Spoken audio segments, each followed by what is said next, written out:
ఈరోజు వైఎస్ రాజశేఖర రెడ్డి గారి జయంతి సందర్భంగా కర్నూలు వైఎస్ఆర్ కాంగ్రెస్ పార్టీ నాయకులు, కార్యకర్తలు, కార్పొరేటర్లు అందరూ కూడా ఆయనకు ఘనంగా నివాళులర్పించడం జరిగింది.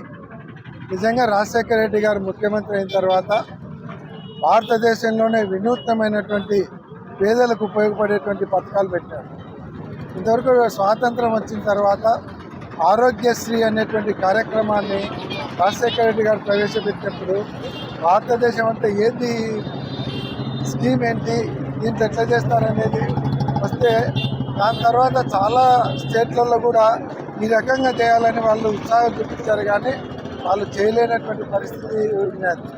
రాజశేఖర రెడ్డి గారు ఉన్నన్ని 6 సంవత్సరాలు కూడా నిజంగా రాష్ట్రంలో రామరాజ్యం వచ్చింది. వర్షాలు కావచ్చు, పేద ప్రజలకు వైద్యము, ఆరోగ్యము, అలాగే విద్య, అన్ని రకాలుగా ఫీజు రియంబర్స్మెంట్ కార్యక్రమము స్టార్ట్ చేసింది కూడా రాజశేఖర రెడ్డి గారు ఉన్నప్పుడే. అదే కాకుండా ఎక్కడ యాక్సిడెంట్ జరిగినా 10 నిమిషాలలో అక్కడికి అంబులెన్స్ వచ్చేలాగా 108 ఏర్పాటు చేశాము. ఉచిత కరెంటు రైతులకు అందించే కార్యక్రమం కావచ్చు, ఇట్లా అనేకమైనటువంటి సంక్షేమ కార్యక్రమాలు ఆయన జరపడం జరిగింది.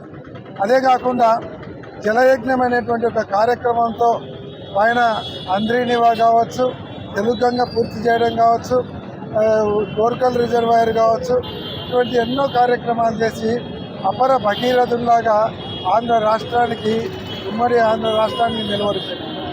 అటువంటి నాయకుని జన్మదినాన్ని ఈరోజు మా కార్యకర్తలందరూ కూడా చాలా ఘనంగా జరుపుకుంటున్నారు.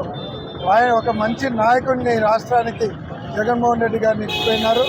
ఆయన మళ్ళీ జగన్మోహన్ రెడ్డి గారు ఈరోజు అధికారం కోల్పోయి ఉండొచ్చు, కానీ డెఫినెట్గా మళ్ళీ ఈరోజు ఆ సూపర్ 6 అనేటువంటి కార్యక్రమంలో ప్రజలు మోసపోయినారు.